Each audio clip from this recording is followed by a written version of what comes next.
uhari rwose kuwa mbere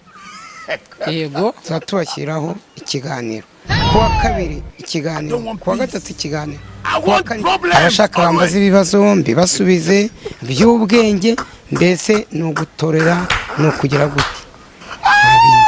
yego rwose ese iyo bavuze ngo kubaho ni ukubana mu buzima busanzwe wumva iki